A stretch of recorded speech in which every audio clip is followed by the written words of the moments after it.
Greetings and bienvenue, Midnight Crew. Thank you for returning to this broadcast, and welcome to new viewers joining us for the first time.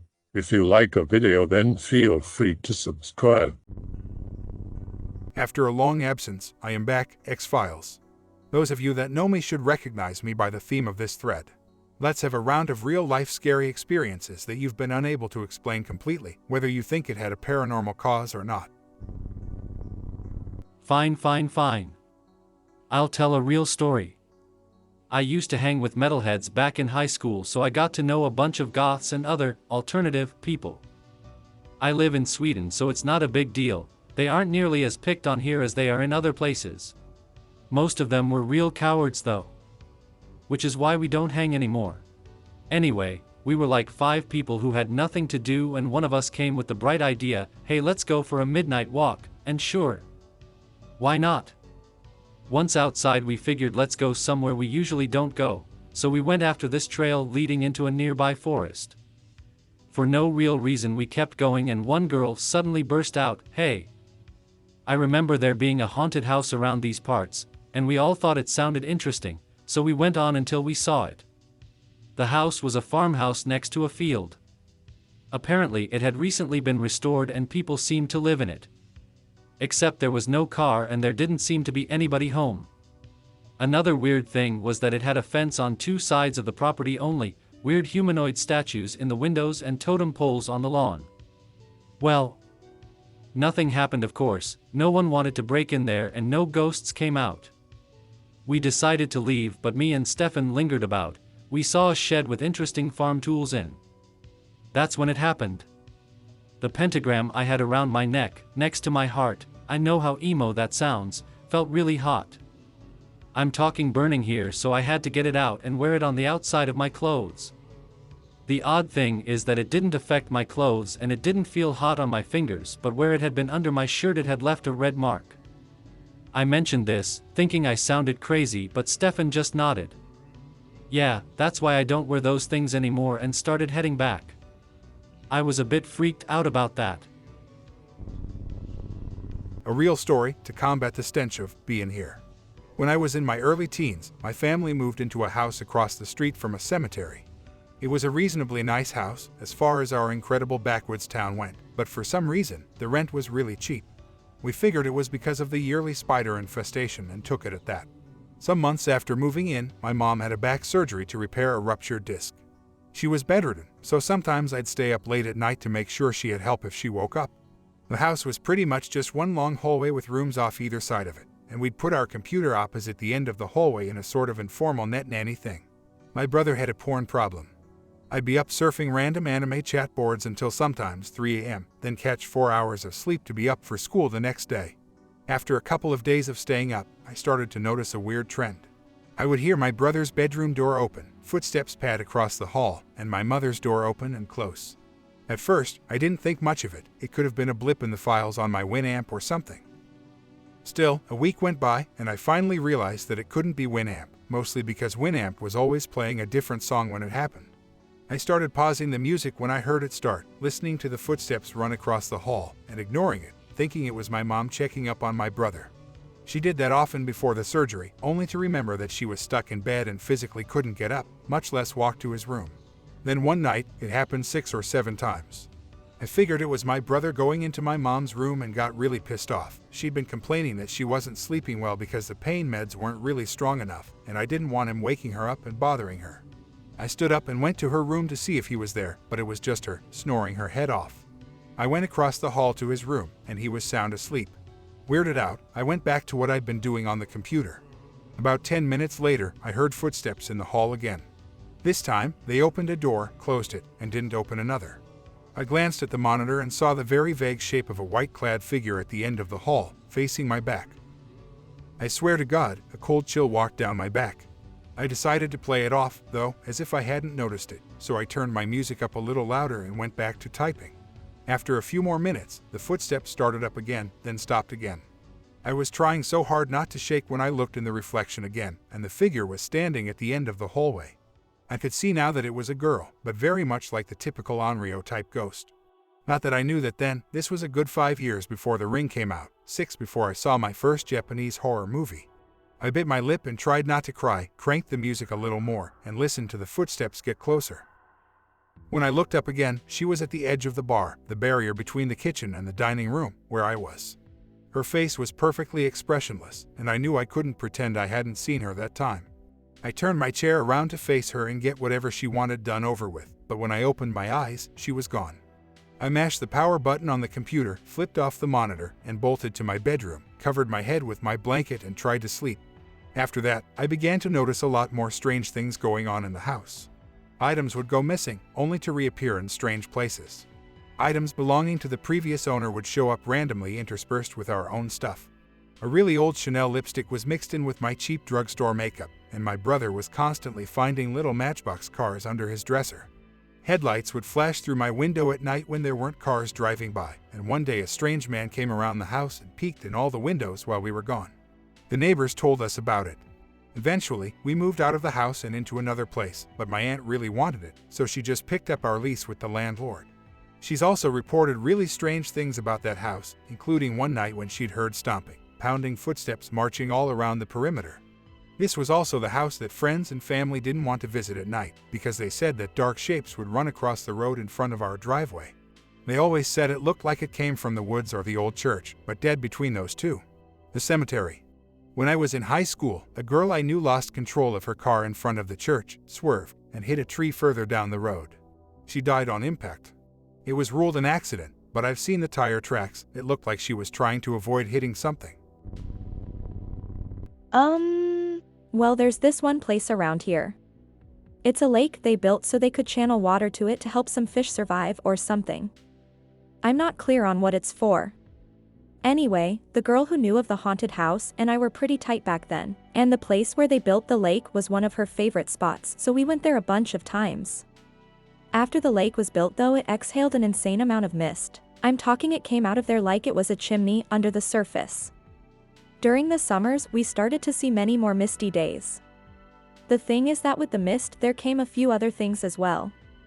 Like, in the woods close to it there were a lot of people who heard twigs breaking.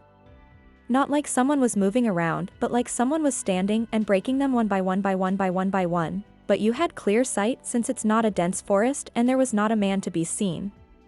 Anyway, the lake. Yeah, it was misty all right, but that didn't bother anyone. Except for my friend who I mentioned, me and her took a walk one night and passed by there. There was a dense mist, but you could see pretty well regardless. Once we approached, my friend started talking more and more quietly and would fix her sight straight forward. I didn't know why, so by the time we passed the lake I asked her. She didn't answer, but I saw she was scared, so I held her hand. She friggin' crushed it. She was out of her pants scared. She didn't say anything though, so once we had passed it and it wasn't as misty, she exhaled loudly and began laughing with tears in her eyes. I think I'm crazy. Didn't you see that? The man. Oh God, I must be crazy. The mist was so thick. I could only see 2 meters in any direction, and there was this man who followed us and watched us from inside the mist. Close enough so I could see a silhouette of him. Truth is, it wasn't nearly that thick and I didn't see anything. Me and about 5 friends went hitchhiking through the country. We ended up in this little town in the middle of nowhere. The guy who left us there said that there was a bus station that would take us any place we wanted. So we took off to find the bus station. The town was not on the map, but that was expected. Anyway, we walked and we saw about 10 people total. And this was by no means a small town. There should have been at least 3,000 people. But no, the only thing we saw were freaky old ladies and some old guys that would flee as soon as they saw us. Anyway, we found the goddamn bus station after 40 minutes because nobody would reply to our questions. We were completely ignored all the time by everybody. The bus arrived and we took off. The bus driver told us where we were headed. We just wanted to get out of that creepy little town. We were the only people on the bus. As the bus left the town, we noticed that inside every house, just at the window frame, there was some kind of dead animal. In each house and store. As if it was some sort of ritual. And as we passed through one of the larger houses, I could swear I saw a dead kid by a window. Nobody else saw that, but I can swear it was a kid. That entire experience was weird as hell.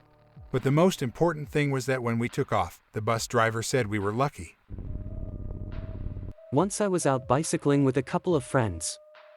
One of them stopped next to a lake and we had to turn around for him. He was standing and looking spooked, so we asked what was up. I could swear I heard children laughing, he said, but we could see there were nowhere there could be children around there. So we said he must be mistaken and continued. Later that night we were joking about the day and the incident with a few other friends. One of them, a girl, grew white as a sheet when we told that story. She said, "Are you serious?" And yeah, we were. I heard that exact same thing 5 days ago at that exact same place. No one was around. Kind of creeped us out. I was going out hunting one Saturday morning up in northern Maine a few years back, and I had seen some messed up stuff there. It was strangely warm for early November back in '86, but we figured nothing of it. Just lighter gear. I went out in the morning on the last day while we were there, about 5:45 a.m., still black. It smelled like sulfur. I couldn't find shit to explain it. So I figured whatever, and I continued on. About 7 a.m., the weather had turned cloudy, and it had gotten cold and damp fast. I had heard people in the woods, from running, talking, and even some fire sounds. And the sulfur sound was still there. And it was strange. I could have sworn I had seen a man in his 50s, balding, and in a tuxedo run from a large oak to behind a small boulder. I then heard laughing, and the smell of sulfur had gotten stronger. I yelled out to him asking, "Who are you? Are you lost? Can I help you?" I was trying to be kind even though he had ruined my hunt. I heard more laughing, but then I saw him walk out from behind the oak again, and I only caught his eyes for a split second. They were a light yellow, just pure yellow, no iris, no other color or shape, a flat yellow. I yelled out, "Who are you?" And he started towards me. The smell had intensified. I freaked out and took off running back to camp, and I could hear running behind me laughing, and it started to rain lightly by the time I had gotten back to camp. I ran up the steps to my friend's cabin and turned back, only to see him standing there smiling. He then turned and disappeared like into thin air. I went inside and didn't leave the cabin until we all left for the weekend. I still won't go hunting up there or even visit anywhere near there. About 13 years ago, I was sitting at the dining room table in the afternoon. Bright sunny day outside. I was home alone writing a paper for school. I heard a faint whispering coming from the hallway behind me. I didn't really think anything of it, but it started to get louder and louder. And then I heard right next to my ear, a loud whisper from a man that said, "You're gonna go." I jumped out of the chair and turned around to see no one. I was freaked out and ran out of the house. I didn't go back inside until my mom got back from the store. She didn't believe me. Then about 1 week later she experienced the whispering as well. Here's one probably most paranormal experience I've ever had. Alright, when I was about 17 I used to go and help my uncle up at his farm. For all you Aussies out there, it was about halfway between Perth and Adelaide. In this area called the Nullarbor Plain, it feels exactly like limbo. Nothing anywhere flat and usually clear at night. I was just moving some hay from one side of the property to the other, and it was around 10ish at night. Beautiful sky, could see the stars and everything. Every so often you have to get out of the car and open a gate. This is like because there is sheep flocks. The rule is, if the gate is open, leave it open. If it's shut, leave it shut. So I got out to open the gate. Then got back in to pass the fence to close it on the other side. When I was in the car, it was like someone had turned on these huge floodlights behind me, like high beams on a truck but brighter. I couldn't see what was behind me. It was so bright. When I got out to close the gate, there was nothing in behind me. Just emptiness as far as the eye could see. It was moonlit. In 1985, before this happened, there were shitloads of people claiming to see UFOs. I sort of believed in them now too. A couple weeks after my grandmother died, my dad and I were sitting at a restaurant. He got up to go to the bathroom and he had left his cell phone on the table. I heard it vibrate, but I didn't answer his phone, so I just let it go. When he got back, I told him he missed a call.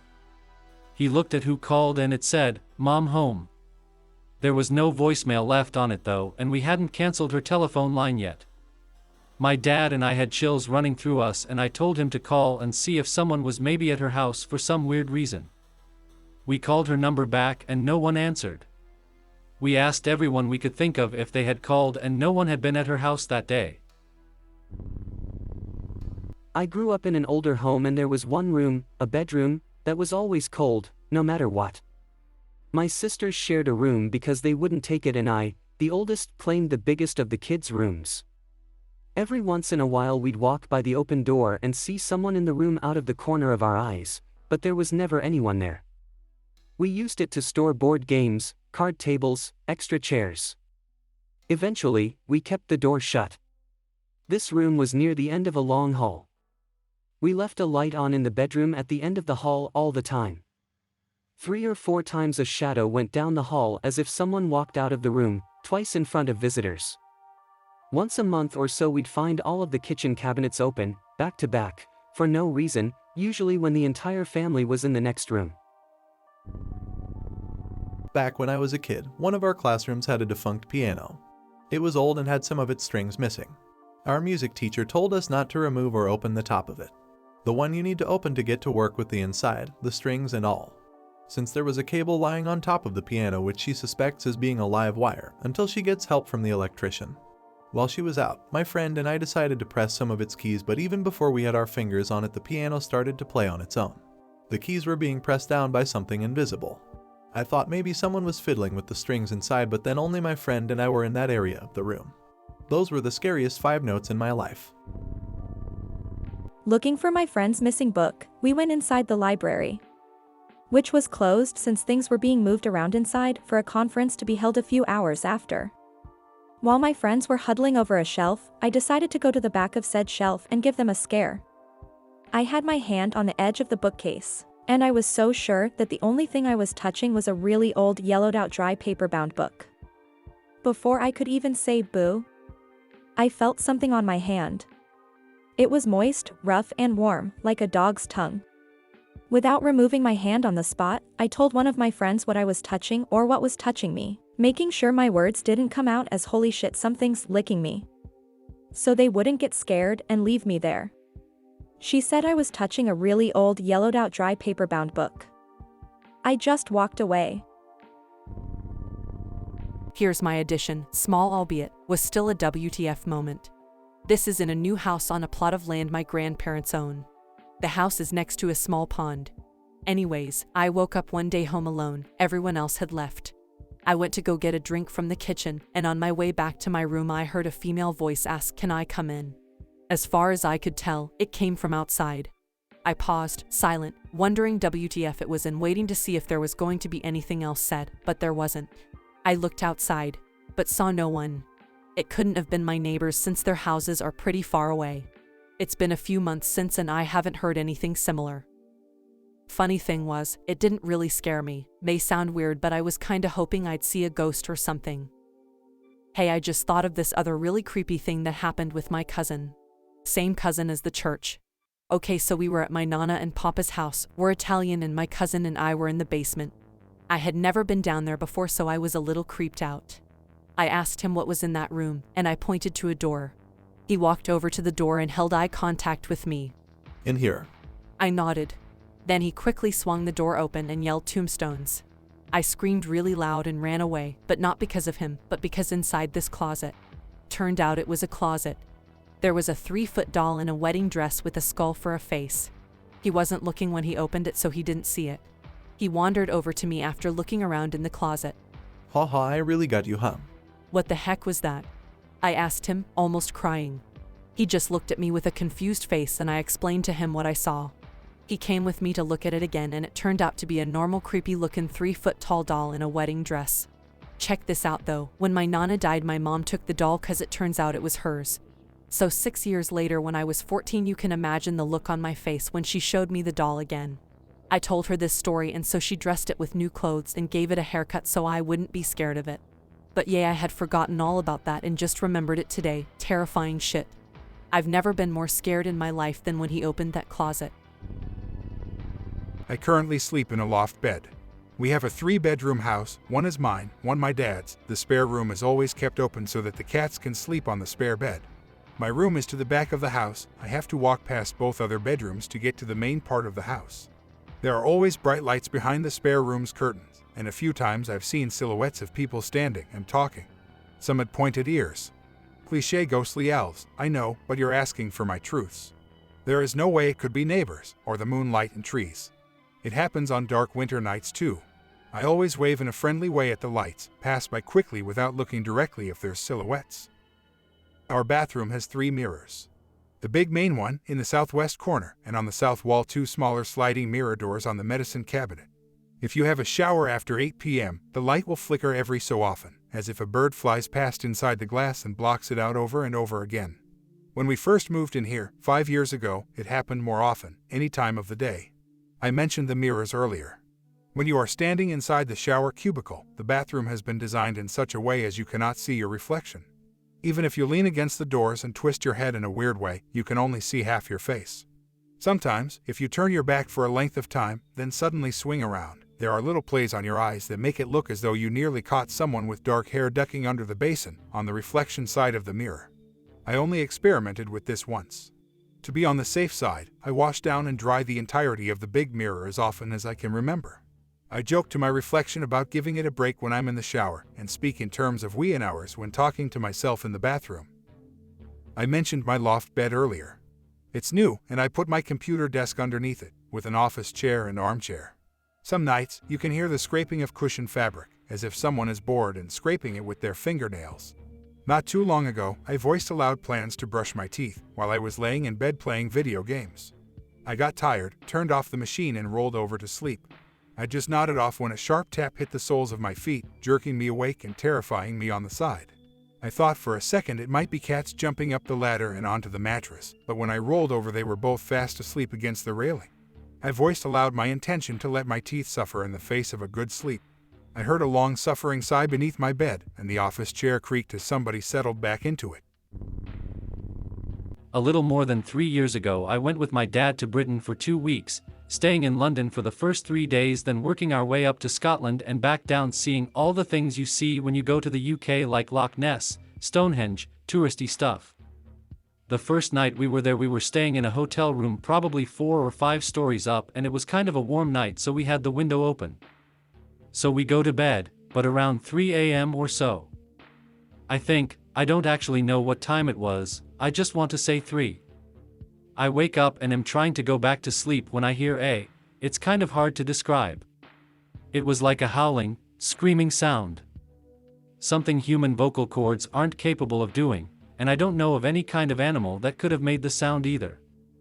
I'm trying to remember it. I think it sounded kind of like if you took a lion roar and a Tasmanian devil screech and amped up the volume all the way. Sort of. It really didn't sound like anything I've ever heard. It was immediately followed by a very human scream. Like, "Oh my God, I'm going to die" scream. Followed by total silence. I kind of wish I had gone to the window and looked out, but on the other hand, it's probably better that I didn't. I've tried to rationalize it, but I can't come up with anything. It really was silence before, silence after. Nothing. Not even any cars driving around. I suppose it is possible that I just dreamt it, but I very distinctly remember waking up and hearing it.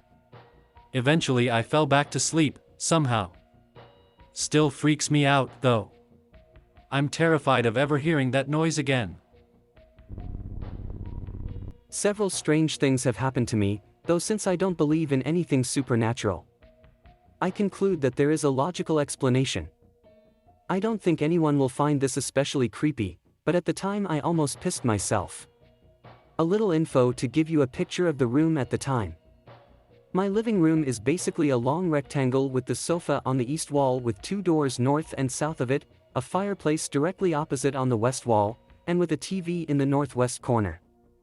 I also have large windows on the north and south sides. On either side of the fireplace are a fair number of old paintings, some less than a foot in size, and one fairly large one of an old woman. Also, above the fireplace is a handmade tapestry with a poem about a daisy, it's signed, name removed for reasons of anonymity, September 18, 1855. Anywho, it's about 1 to 3 a.m. in winter a few years back, and I am alone in the house since my mother was on holiday. I'm watching TV in my living room. The thing I was watching a horror movie. I cannot remember which, but it was pretty damn freaky.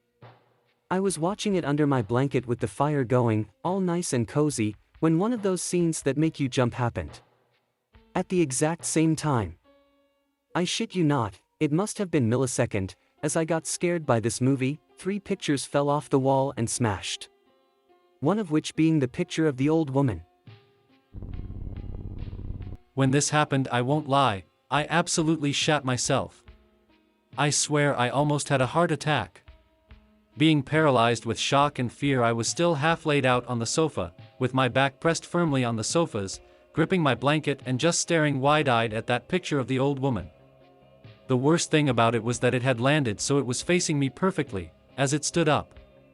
Which meant that it was tilted about 30 degrees to the south.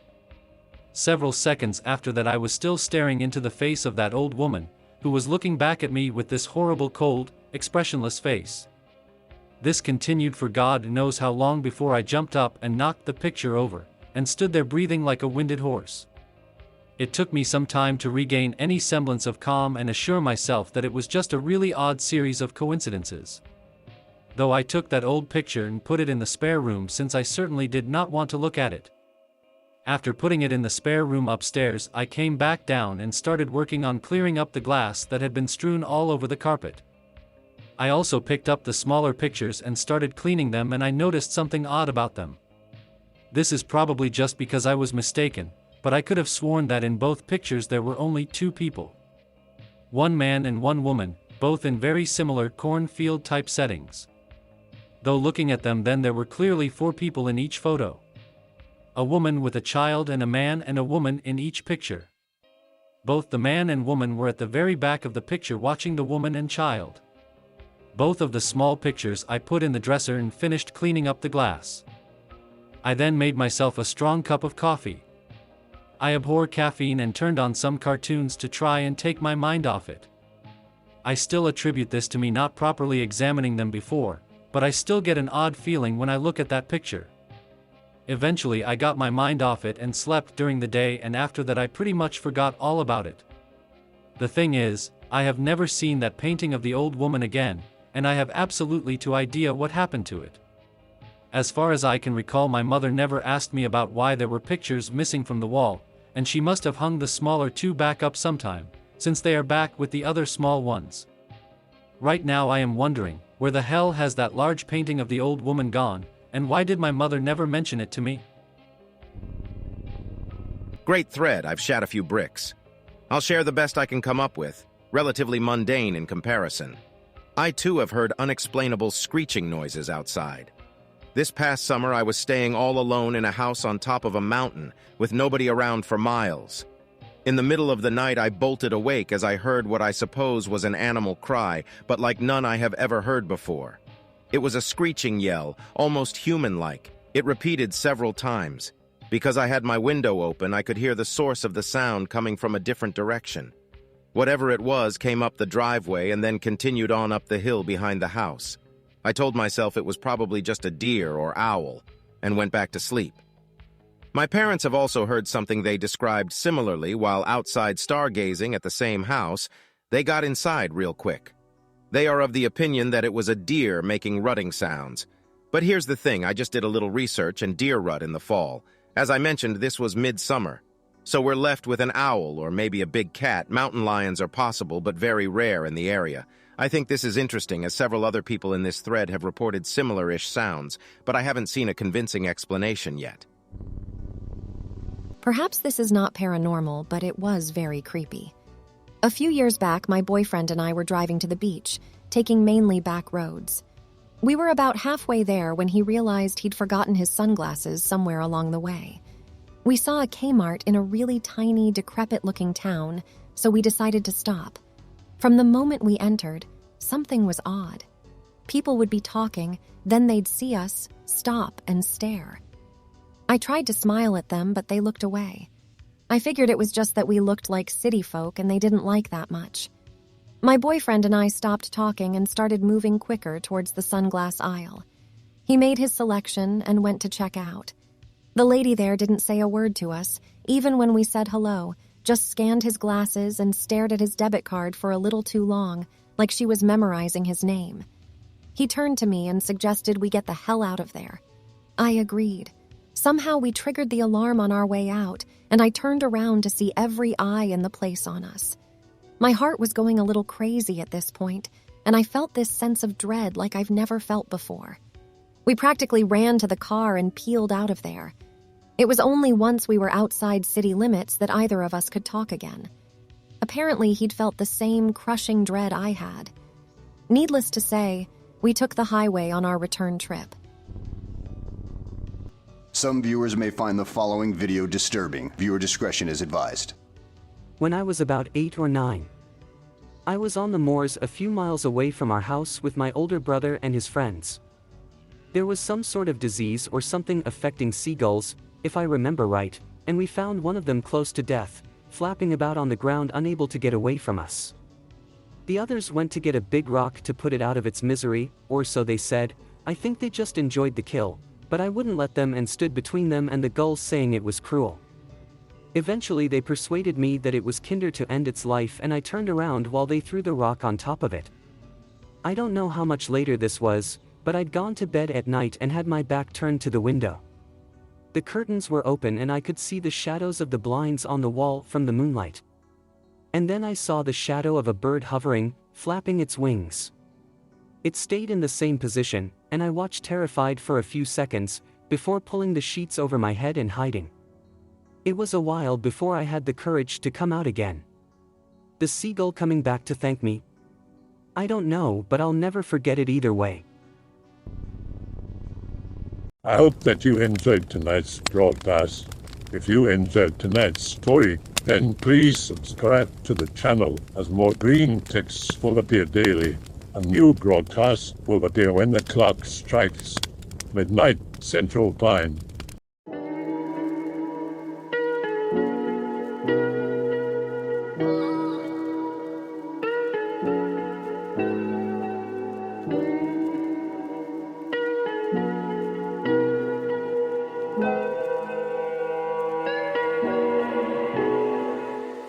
Remember to check out the Odyssey page in the description for a second archive of the channel's videos.